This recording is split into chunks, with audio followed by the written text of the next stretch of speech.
Hey, it's 11:40 The Bet and Odyssey Sports. And ladies and gentlemen, boys and girls, when this gentleman joins our show, it means one of two things. It means the baseball season is either starting or it has started. And I'm glad to say that baseball is back. Spring training is full go. So joining us, senior contributor at Forbes, a member of the Baseball Writers Association of America, Maury Brown joins us again. Maury, how you doing? I'm great. How about yourself?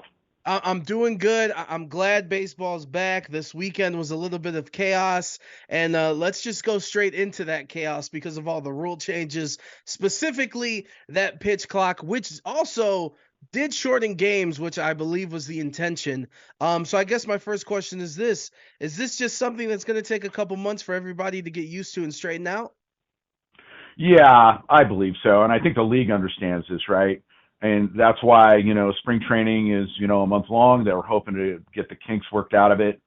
Largely, of course, have the players get used to it. We don't want to see what we've seen in one game already, which is game outcome determined by a violation of the pitch clock. So again, I think that the players will. I think the fans, look, some fans aren't going to like it at all. Others have largely, I think, embraced it.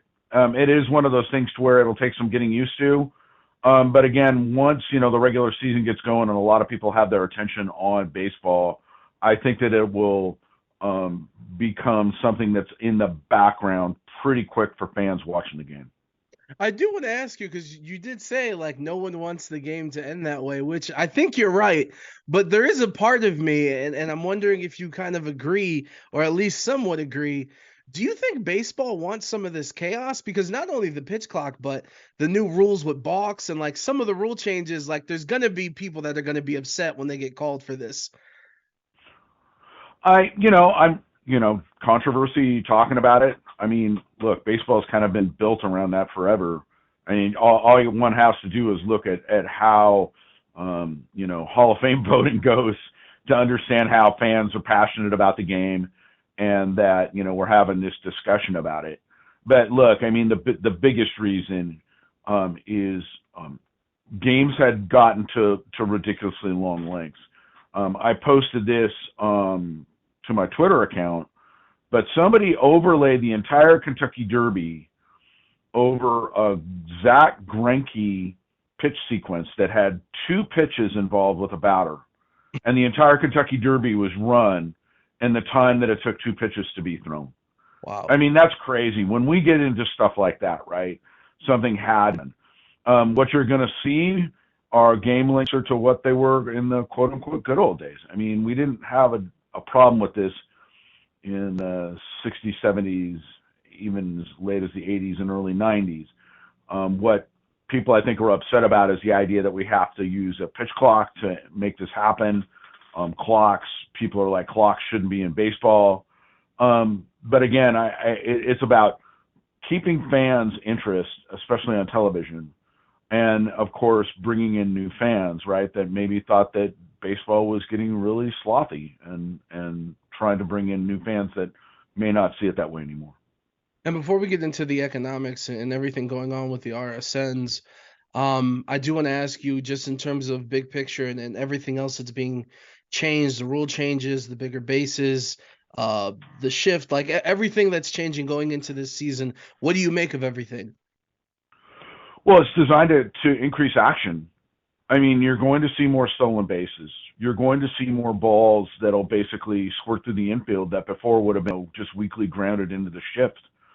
I think it will place more emphasis on outfielders having more speed to the ball, more arm strength, and more accuracy. I think you're going to see the potential more first to third base plays and trying to throw, guys out. We've seen a lot of historic throws from whether it was Roberto Clemente or Vladimir Guerrero or Ichiro from right field to third. And those are pretty iconic plays, and I think you're going to see more of that. It's just you're going to see more station to station baseball, and I think that that's good. It provides more action. Batting averages have been down, and that's not a good thing. Strikeouts have been up. So all of this is designed to get more action in the game and get more dead time out of the game. No, I'm excited for it, and I kind of agree with you. The more action, the better. And as we get into everything on the field, I'm born and raised in Cleveland, and I will say it does make my Cleveland heart happy to see a small market team like San Diego go out and invest like they have, especially these past 2 seasons, especially after signing Manny Machado to the extension. And obviously a real big talking point for the Padres is that word sustainable. Is it sustainable? How are they doing this? Are they gonna keep it up? So with all that being said, how critical are these next 9 months going to be for San Diego and the decision makers, and if they're going to continue on this path? It's very critical. I mean, obviously they made a huge investment. I mean, there's no opt-outs for Manny Machado. You've invested 11 years in him, and when it's all said and done, it'll be about, I don't know, about a $500 million allocated to Manny Yeesh. Machado. So, again, I think that it's important to note that San Diego is by no means a large market. Do they own the entire market, right? Do they have any other competition? No. The Chargers have moved out. The Clippers have moved out. And that's opened up opportunities for sponsorships and whatnot. But they seem to believe that it is sustainable. And I think that the way that it was provided or mentioned by ownership was nobody talks about whether something's sustainable. Nobody asks about the Yankees or those championship teams. And when it's all said and done, it is important for teams to try. How long those windows are is always an open question based upon the economics. And San Diego is not the Dodgers. The Padres don't have the luxury of having some of the advantages that the Dodgers have, but they're going to make a go of it, and I think that it's a good thing. It shouldn't be the opposite, which is woe is me, we can't do anything, don't spend any money, continue to put bad teams on the field, have a 40 to $50 million payroll. There's just no reason for that now with the amount of money that's flowing into Major League Baseball. No disrespect to Pittsburgh Pirates fans, I will say that. No. And let's get to this RSN talk because, look, I'm going to be perfectly honest. I didn't expect for all of this to happen so quickly. I know that people in cities are watching the games, especially obviously if they're doing good. And also because when you look at the landscape of television, like it really is just live sports is one of those last community driven things where we're all talking about it on Twitter and all interacting with each other. And the destruction of the regional sports networks is affecting multiple leagues here in Las Vegas, the Golden Knights. But on an elementary level, can you kind of explain what exactly is going on and how big of an effect this is going to have on the teams that are on these networks? Yeah, I mean, first of all, as a general commentary, what's happened is that people were already leaving traditional television at a pretty rapid rate, but it really accelerated during the pandemic.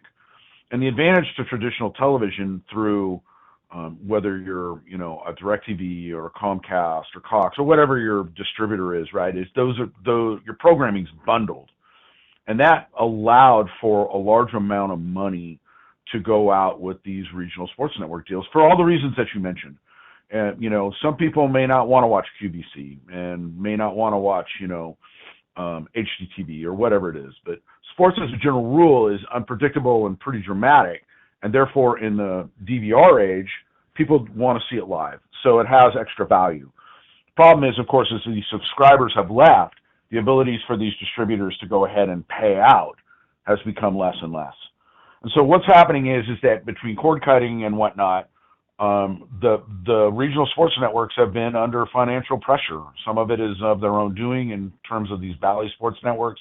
They were over leveraged on the AT&T sports networks that are owned by Warner Brothers Discovery are getting out of it. That, for Major League Baseball, is 2/3 of the leagues between those two. Mm. So you're going to see a shift to what they call direct-to-consumer, which is largely streaming.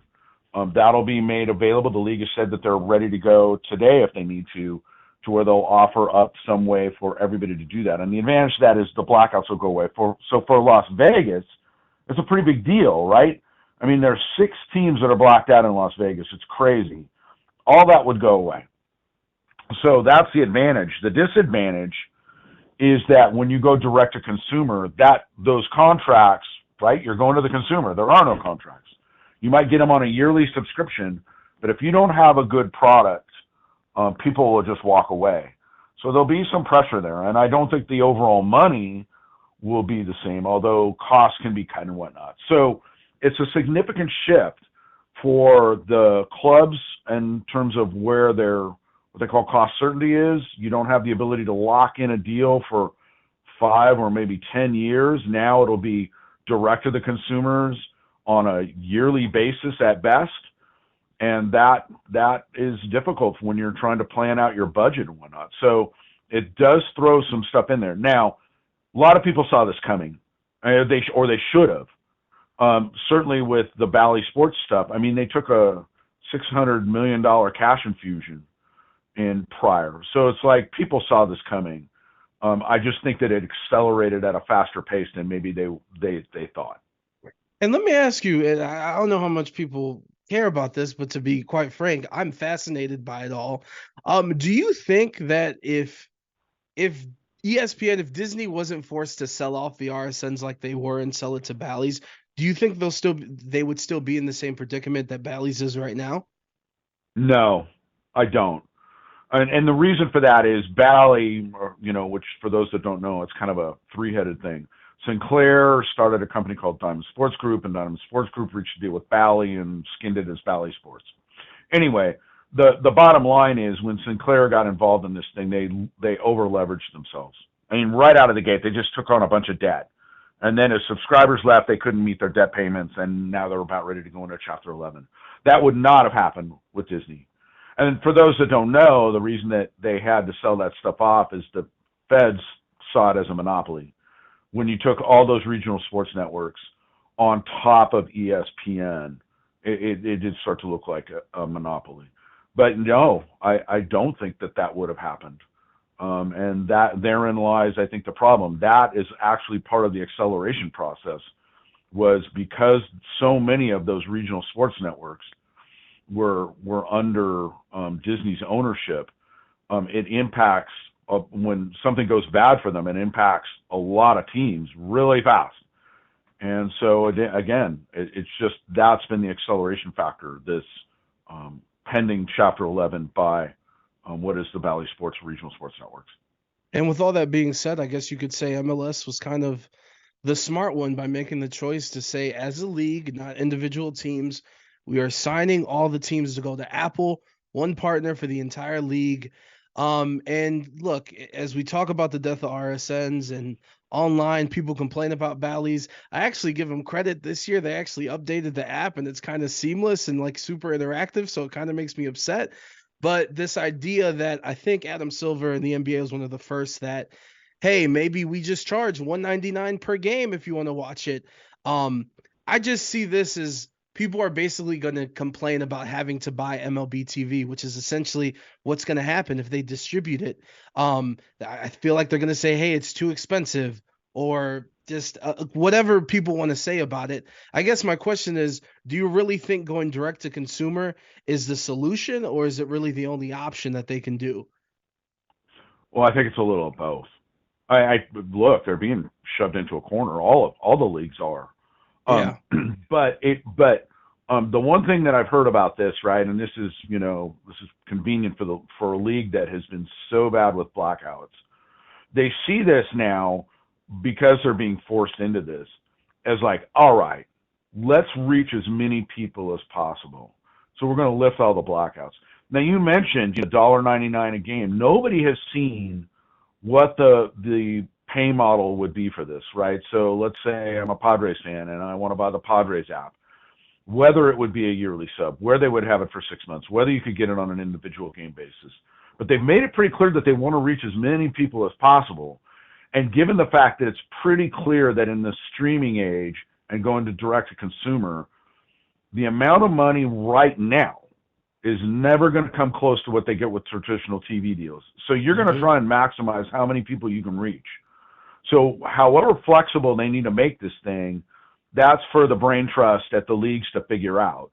And baseball is going to be the first one out. Now, you did mention MLB TV, right? And the out-of-market package is basically for all teams out of an individual market. But what I think will happen here is that that'll be there. But then if you live in market and you want to buy, if you live in San Diego and you want to buy, the Padres, and I want to buy the A's, and I don't want to buy the entire package, then you'll have that option. They're not gonna. It's gonna be wide open, and it'll be really predicated on how much money you have to spend. Now, how easy it is for that is going to be the question. The problem that all these leagues are going to have is they're coming into a really hyper-competitive space, right? I don't know about you, but I got a limited amount of money to spend. And there's only so much money that I can spend. I got to choose between Netflix and Hulu and Amazon and Apple and DirecTV and whatever. And I mean, eventually I run out of money and I got to pick and choose where it's going to go. So that's the quandary that the leagues are all going to be in. They're going to have an option, but how are they going to be competitive to lure people's money away to doing that?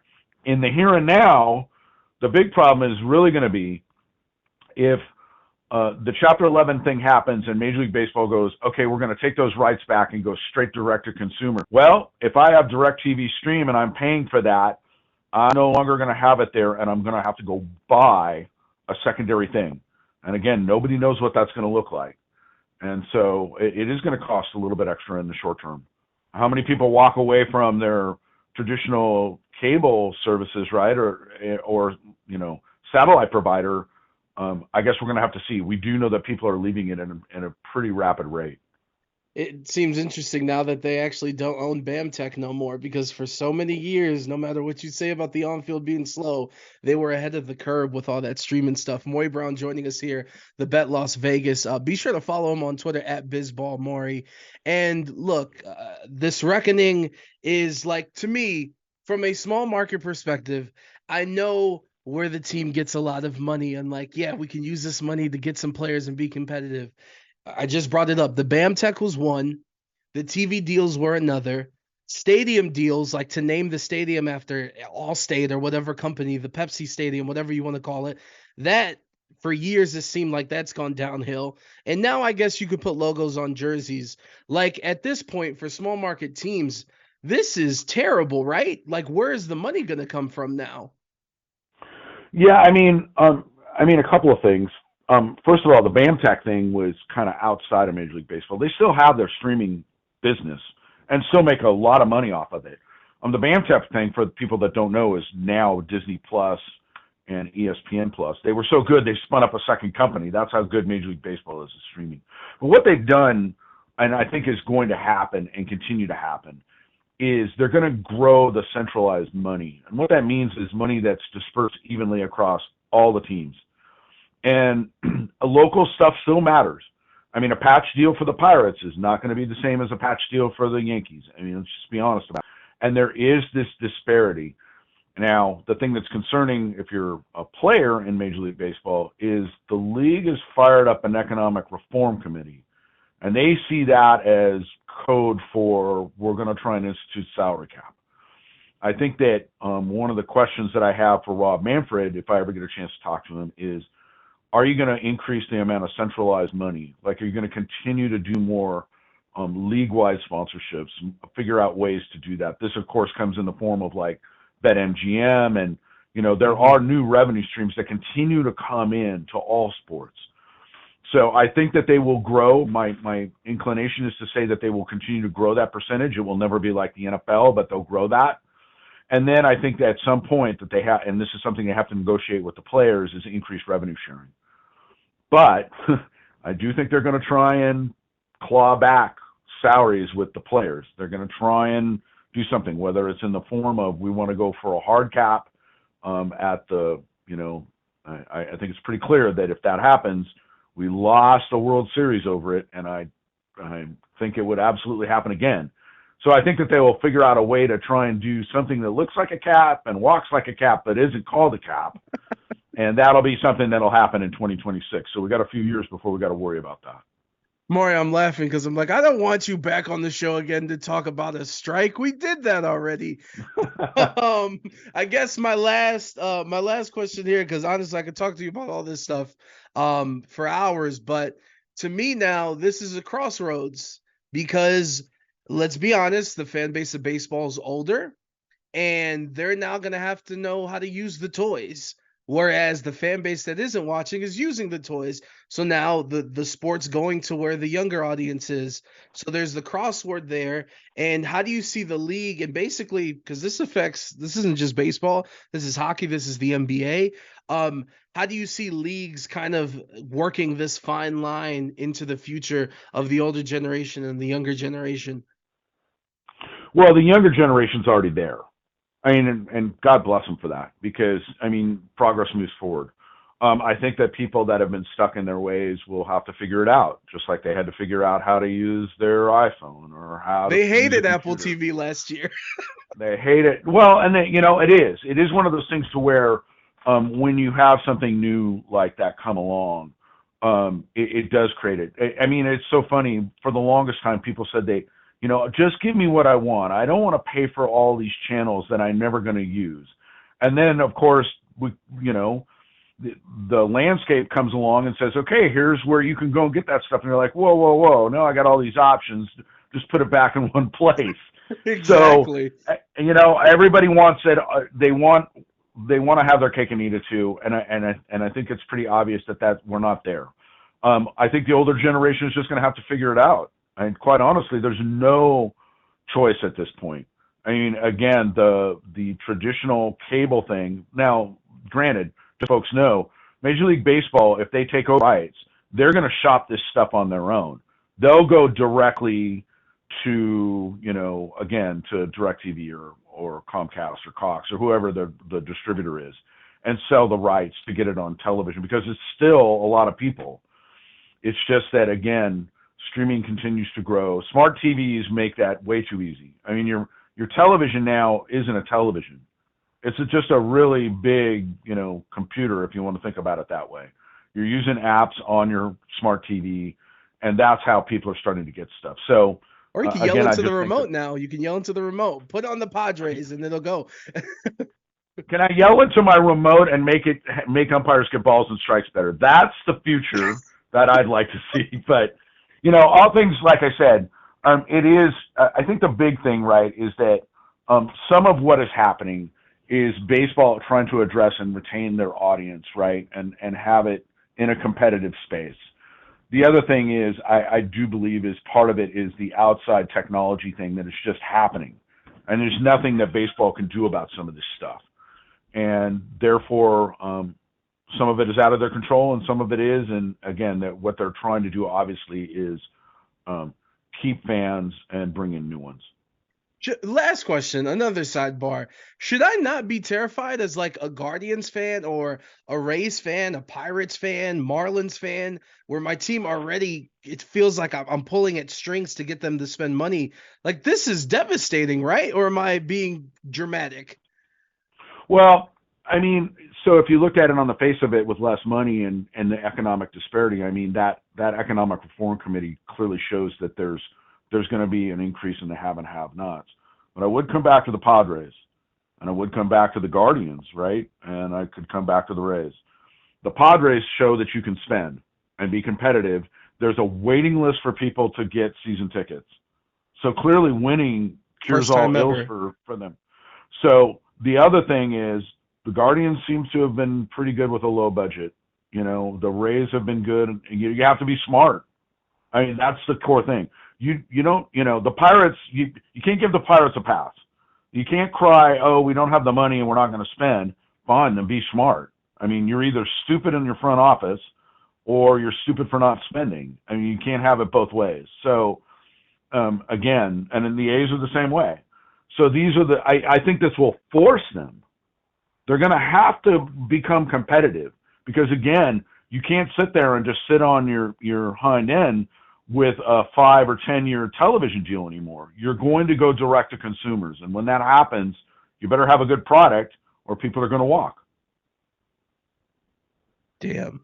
This stuff's fascinating. Listen, Maury, we always appreciate your time. We went over time, but rightfully so, because there is a lot to discuss. We look forward to talking to you throughout the year, and thank you for the time, good sir.